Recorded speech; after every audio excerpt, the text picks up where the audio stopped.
आज उत्तराखंड समाज के हमारे सभी भाई बहनों के बीच में इस अभी गणेश भाई कह रहे थे स्नेह मिलन कार्यक्रम में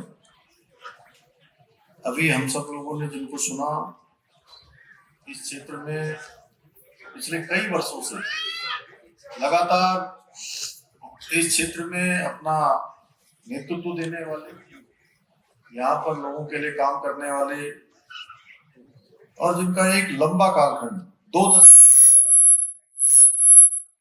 यहाँ पर जनता की सेवा में अपने आप को समर्पित करने वाले हमारे आदरणीय गणेश नायक साहब, माननीय विधायक एवं पूर्व मंत्री भाई संदीप नायक, पूर्व विधायक Shri Satish Nikam ji, friends of BJP Shri Negi ji, हमारे सीएमडी उत्कर्ष बैंक और हमारे माधवानंद भट्ट जी, जिन्होंने बहुत कम शब्दों में गागर में सागर भरने का काम किया।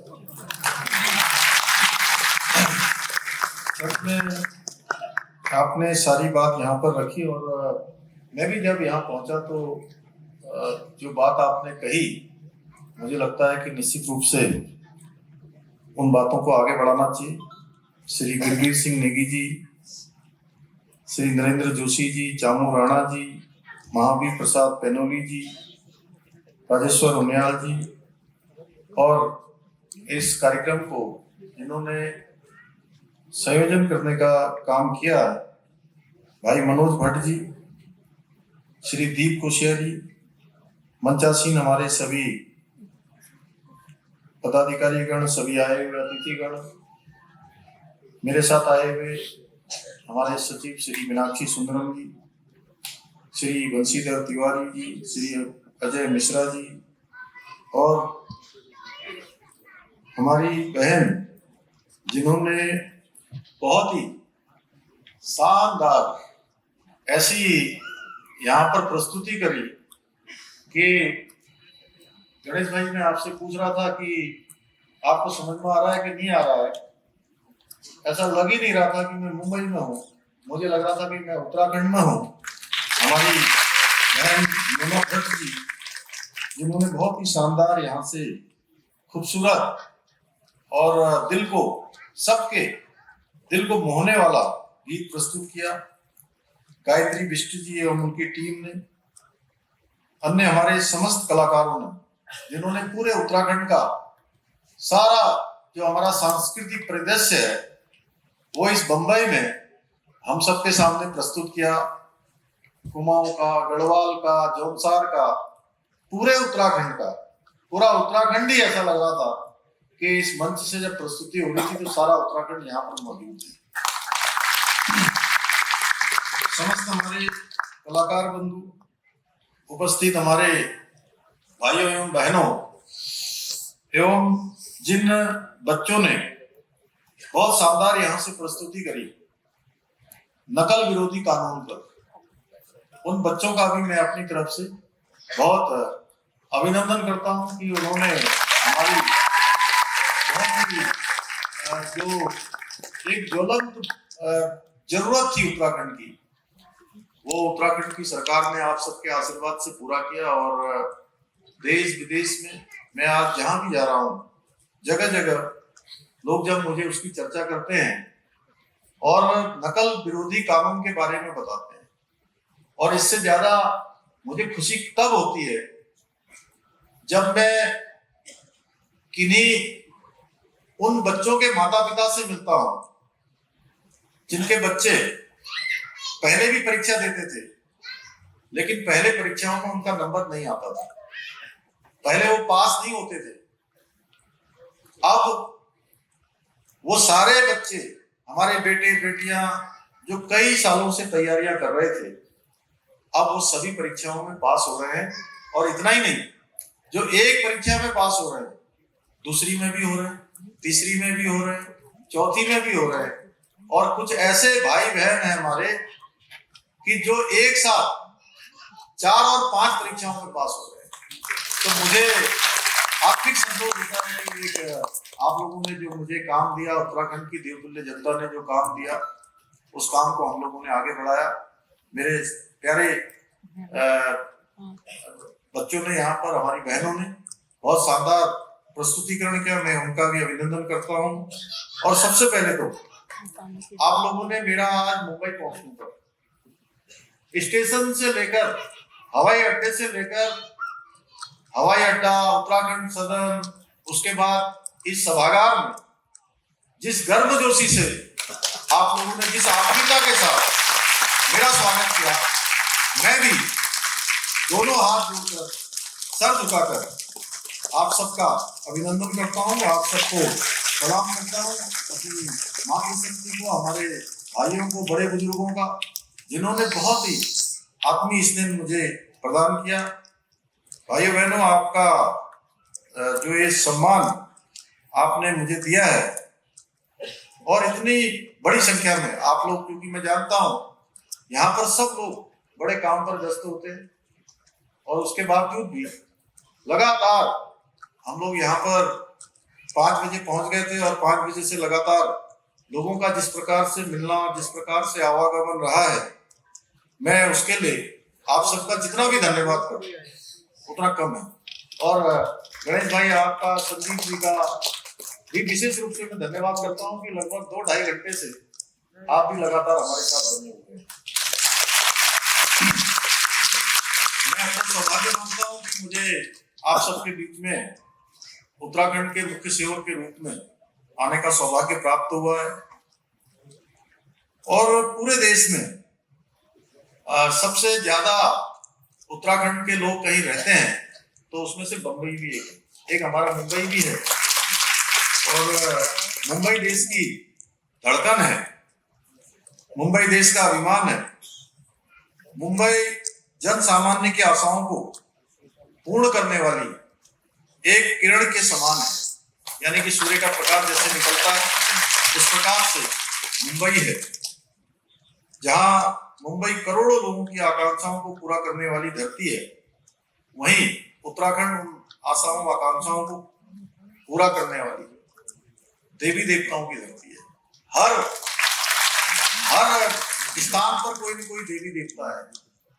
और जब फिल्म इंडस्ट्री वाले मिलते हैं ना मुझे, उनका साल में फिल्म फेस्टिवल होता है हमारे यहाँ, तो उस कार्यक्रम में भी मैं जाता हूँ, तो मुझसे पूछते हैं कि आपके यहाँ पर कितने डेस्टिनेशन है, तो मैं कहता हूँ आप तो यही सोचते होंगे देहरादून, हरिद्वार, ऋषिकेश, नैनीताल, मसूरी, कौसानी, मुनस्यारी या चक्राता या औली, ऐसे ही कुछ मुक्तेश्वर, ऐसे ही कुछ स्थान आपको ध्यान में होंगे। आप लोगों के भी यही ध्यान में आते होंगे कि 15-20 स्थान है या 20-25 स्थान है। तब मैं उनसे कहता हूँ भाई, उत्तराखंड में आप जिधर को नजर दौड़ा लीजिए, जिधर आपकी नजर जाएगी उधर ही आपको एक फिल्म बनाने वाला स्थान मिल जाएगा। इतना सुंदर हमारा उत्तराखंड है। और मैं आपको बताऊं कि मैं अभी जब यहाँ आने से पहले मैं बहुत सारे शहरों में जा चुका हूँ, और दुनिया के अन्य देशों में भी गया हूँ। इंग्लैंड गया, लंदन में, बर्मिंघम में, दुबई में और अबू धाबी में। जब मैं अबू धाबी के शेख से मिलने गया तो शेख ने शायद पता किया होगा उनको, वो कभी आए तो थे नहीं उत्तराखंड, भारत जरूर आए थे और G20 की चर्चा कर रहे थे, लेकिन उत्तराखंड की बात करते ही बोले कि आप तो उस स्टेट के हैं जिसको हिंदुस्तान में स्विट्जरलैंड जैसा माना जाता है, यानी दुनिया का स्विट्जरलैंड जैसा स्टेट, वहां के शेख कह रहे थे। तो गर्व की अनुभूति होती है जब दुनिया के दूसरे देशों में भी हमारी इस प्रकार की पहचान है। भाइयों बहनों, मैं विश्वास के साथ कह सकता हूं कि उत्तराखंड की संस्कृति में जो मधुरता है, जो विनम्रता है, जो अपनापन है, वो अपने आप में अलग है, उसकी किसी से तुलना नहीं की जा सकती, वो विशिष्ट है। और हमारे खान पान में, हमारा खान पान भी गणेश भाई थोड़ा अलग होता है। रहन सहन आप देख रहे हो कि बहुत सीधे साधे लोग, बहुत ईमानदार लोग, पूरी दुनिया में जहां भी उत्तराखंड के लोग हैं उनको बहुत माने कि ईमानदारी के कारण से, उनके परिश्रम के कारण से, मेहनत के कारण से जाना जाता है। और हमारी बोलचाल में भी बहुत एक भावनात्मक इमोशनल जिसको बोलते हैं उस प्रकार का लगाव है। हमारे यहाँ पर अभी जिस प्रकार से उत्तराखंड के सांस्कृतिक परिदृश्य का यहाँ पर एक तरह से हम सब के सामने अभिनय हो रहा था, अपना प्रस्तुतिकरण हो रहा था, उसी प्रकार से हमारे यहाँ मंडवे की खीर, मंडवे की रोटी, झिंगोरी की खीर, पहाड़ी ककड़ी का रायता, आलू के गुटके, भट्ट की चुड़कानी, मूली की छिछैनी, कंडाली का साग है। कौन भूल सकता है? मुझे लगता है मेरी बात सुनकर आप लोगों के मुंह में पानी भी आ रहा होगा, क्योंकि काफी टाइम हो गया और खाने का भी टाइम हो गया। क्या कह रहे हैं? अच्छा, खाते हैं या बनाते भी हैं? मैं कौतिक में आप लोगों का बड़ा अच्छा यहाँ कार्यक्रम होता है। मैं आज बहुत ज्यादा आप सबसे नहीं कहूंगा, लेकिन एक आग्रह आप सब लोगों से जरूर करता हूँ, क्योंकि मैं जहां भी जाता हूँ देश दुनिया में मैं कोशिश करता हूँ कि सबसे पहला कोई कार्यक्रम मैं दुनिया के, देश के बहुत सारे लोगों से मिलने की कोशिश करता हूँ, लेकिन मैं सबसे पहले जो कोशिश करता हूँ, मैं उत्तराखंड के जो हमारे भाई बहन दूसरे स्थानों पर रहकर अपना उन्होंने एक स्थान बनाया है अपनी मेहनत से, परिश्रम से, अपनी लगन से, मैं सबसे पहले उनसे मिलता हूँ। जहां भी जाता हूँ तो पहला कार्यक्रम मेरा उनसे मिलने मिलता है, चाहे कितनी भी रात क्यों न हो जाए, कितनी भी देर क्यों न हो जाए। मैं आप सभी से आग्रह करूंगा कि जो लोग, मुझे तो वैसे ज्यादातर लोग इसमें से ऐसे हैं कि मिलते भी हैं, जैसे भट्ट जी हैं और बहुत सारे लोग, हमारे चामू सिंह जी, अनेकों लोग यहाँ से जाते हैं, भट्ट जी, तो वो मिलते हैं, वहां पहले से भी मिलते रहे हैं। और मुझे लगता है कि आप सब लोग भी हमेशा वहां जाते ही रहते होंगे, अपने गांव साल में 2 साल में जरूर जाते होंगे, लेकिन मैं आज आपसे आग्रह करता हूं कि साल में एक बार जरूर आप वहां जाइए और परिवार सहित जाइए और अपनी मातृभूमि में जाएंगे। मुझे बताया ट्रेन के बारे में, अभी बताया कि एक दिन चलती हल्द्वानी से, उसको जो है हम लोग बढ़ाने का काम करेंगे। अभी मैं अहमदाबाद गया था तो अहमदाबाद वाले उसने कहा कि कोटद्वार के लिए भी कर रहे हैं और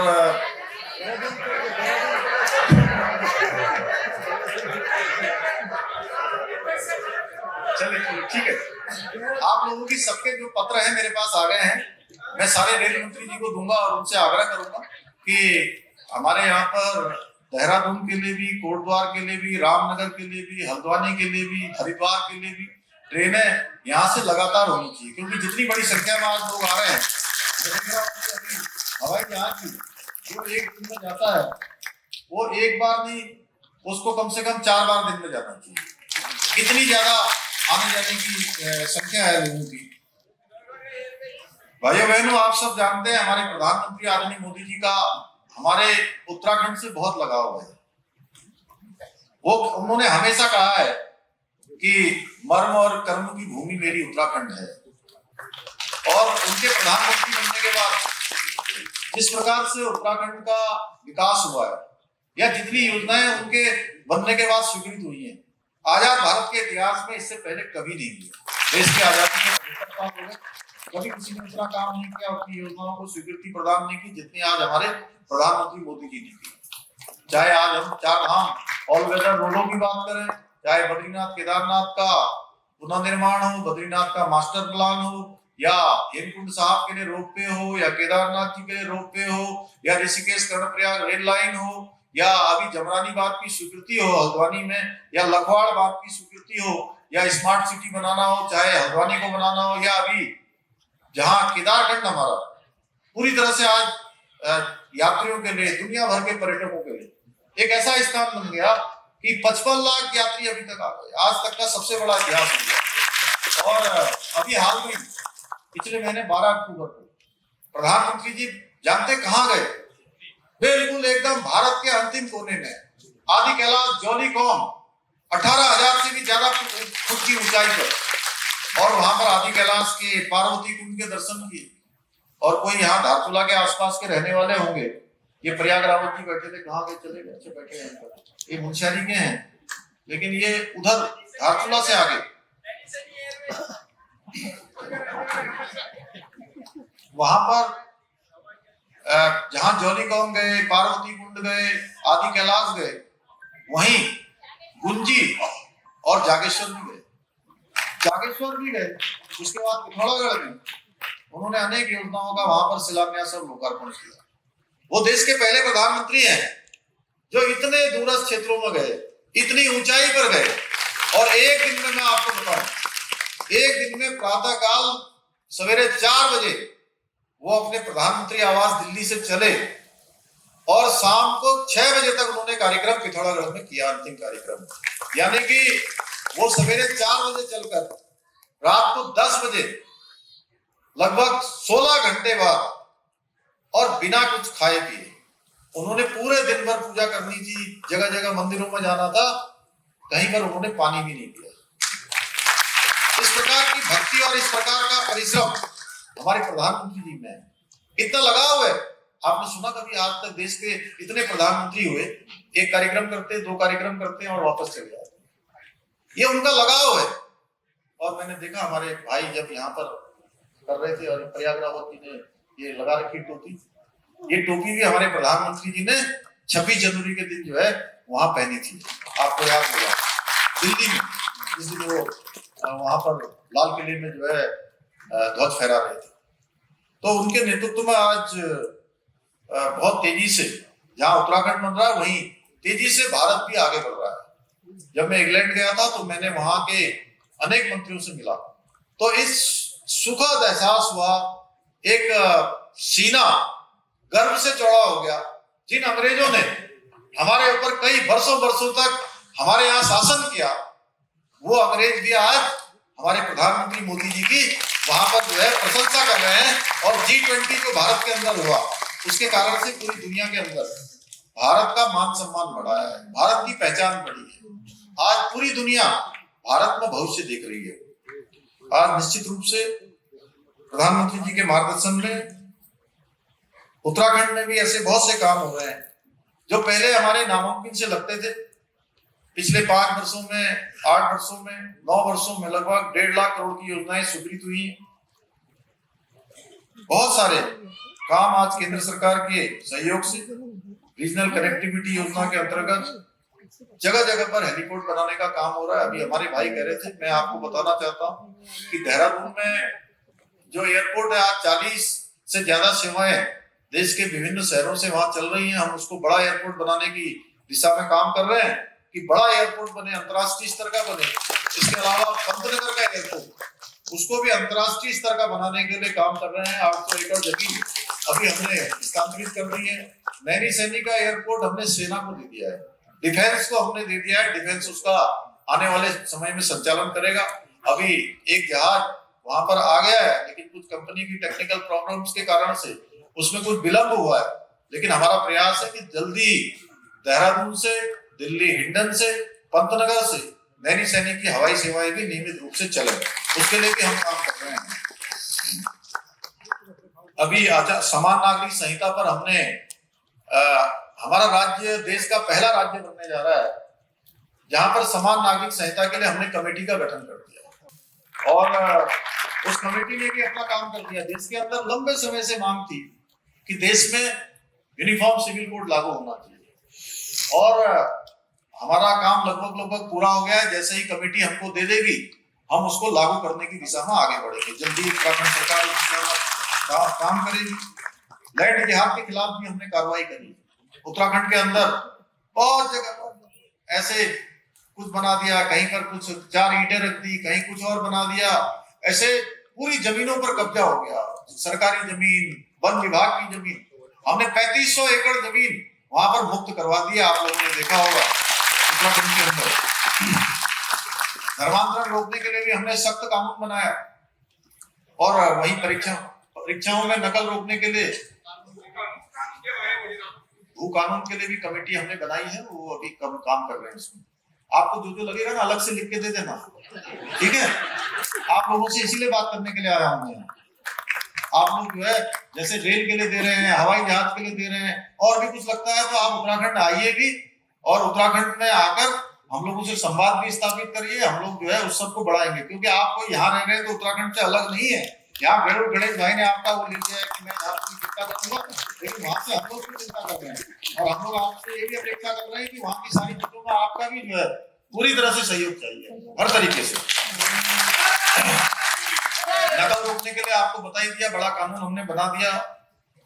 मैं आपको यही बताना चाहता हूँ कि बहुत सारे कठिन मुद्दे थे, बहुत चुनौतियां हमारे सामने रही हैं, लेकिन जो भी कालखंड मुझे मिला है हमारे प्रधानमंत्री मोदी जी के आशीर्वाद से, उनके मार्गदर्शन में हमने प्रयास किया है कि कठिन मुद्दों पर भी, चुनौतीपूर्ण जो हमारे सामने चुनौतियां थी, उन चुनौतियों पर भी हमने या तो फैसला लिया है या हम उसको निर्णायक रूप से आगे बढ़े हैं।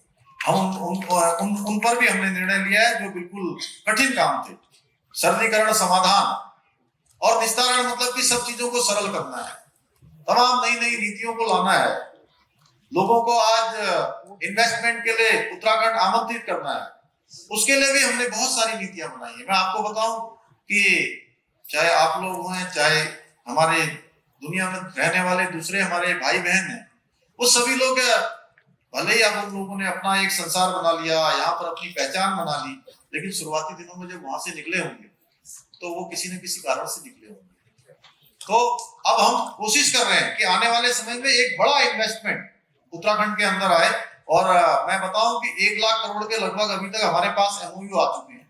1 लाख करोड़ के उत्तराखंड जैसे राज्य में 1 लाख करोड़ के एमओयू बहुत होते हैं, और कल भी हमको लगता है अच्छी एमओयू यहाँ पर हो जाएंगे। और हमारे प्रधानमंत्री जी 8 दिसंबर को देहरादून आ रहे हैं, और उनके नेतृत्व में वहां पर एक बड़ा कार्यक्रम होगा जिसमें देश दुनिया के लोग आएंगे, और मुझे पूरा भरोसा है कि उससे निश्चित रूप से हमको बड़ा, हमारे यहाँ औद्योगिकरण होगा, उद्योग धंधे बढ़ेंगे, हमारे लोगों को सबको काम मिलेगा। बहुत सारे हमारे नौजवान युवा जो आज स्किल्ड हैं, काम करना चाहते हैं, उनको अपने घर पर ही रोजगार भी मिलेगा, और उत्तराखंड आगे बढ़ेगा। यह हमारे लिए एक बड़ा अवसर भी है। और हमारे प्रधानमंत्री जी ने बाबा केदार की भूमि से कहा है कि 21वीं सदी का जो तीसरा दशक है ये उत्तराखंड का दशक है, और उन्होंने अपने वो शब्द कहे, और उनके शब्द मुंह से निकले। और मैं सच बताऊं तो वो कह रहे थे कि देखिए, मेरी बात लिखकर रख लीजिए कि जितने आज तक केदारनाथ में यात्रा करने वाले तीर्थ यात्री होंगे, इन 10 सालों में आज तक के आए हुए यात्रियों से ज्यादा यात्री आएंगे। और पिछले 2 सालों में ही हमारा जो है 1 लाख से भी ज्यादा का, 1 करोड़ से भी ज्यादा आंकड़ा केवल 4 धाम यात्रा का हो गया, और करीब 10 करोड़ के लगभग जो है हमारे कांवड़ यात्रियों का हो गया। कई करोड़ लोग जो है हमारे पर्यटन के लिए आ गए। तो इस प्रकार से हमारा हर प्रकार से आज हम आगे बढ़ रहे हैं। तमाम तरीके से उत्तराखंड का नाम आज बहुत सारे मतलब जो देश की रैंकिंग है, उस रैंकिंग में छोटा राज्य होने के बाद भी हमारे प्रथम 2, 3, 4, 5 स्थानों में हमारा नाम आ रहा है। अनेक जगह पर हम लोग आज तरक्की कर रहे हैं। तो ये सब तभी संभव हो पा रहा है कि जब हम सभी लोग एक यात्रा में साथ चल रहे हैं।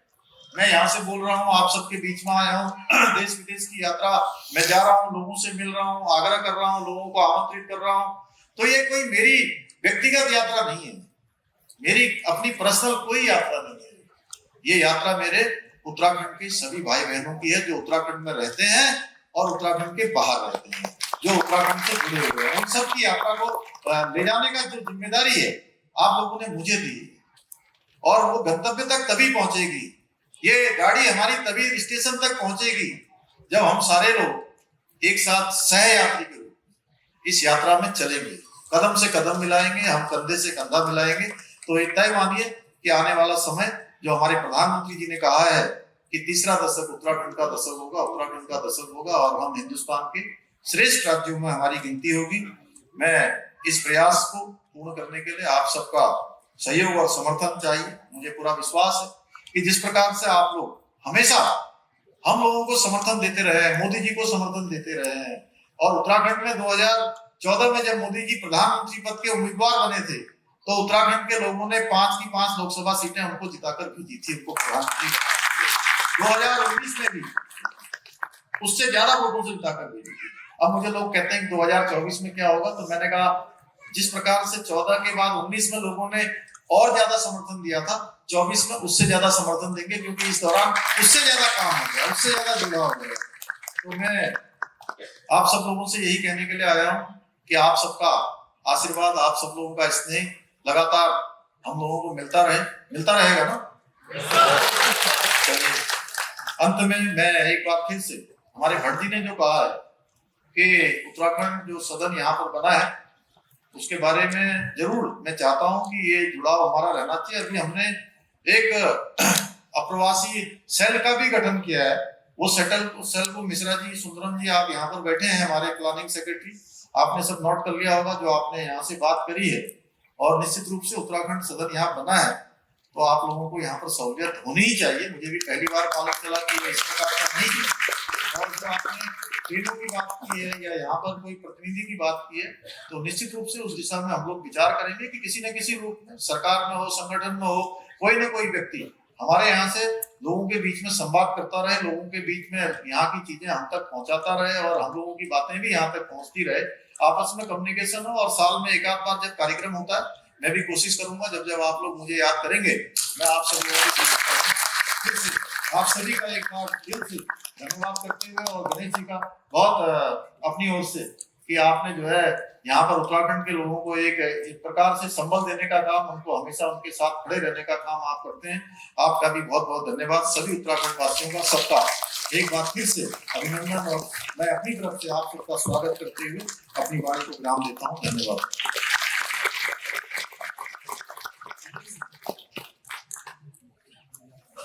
अभी देवभूमि स्पोर्ट्स फाउंडेशन द्वारा जो बहुत ही अच्छा यहाँ पर प्रस्तुतिकरण किया गया, मुझे लगता है कि वैसे तो आप लोग सब लोग इतना अच्छा कर रहे हैं, इतना अच्छा आपने सिस्टम लगा रखा है, इतनी अच्छी पोशाक बना रखी है, एक से एक ऐसा लग ही नहीं रहा था कि जो है कि माने कोई बड़ी बड़ी कंपनियां भी इसमें फेल हो जाए जो मैनेजमेंट करती हैं, इवेंट्स करती हैं। तो इतना शानदार मनोरंजन करने के लिए आपको मैं प्रोत्साहन के रूप में मैं 5 लाख रुपए की धनराशि की घोषणा करता हूँ कि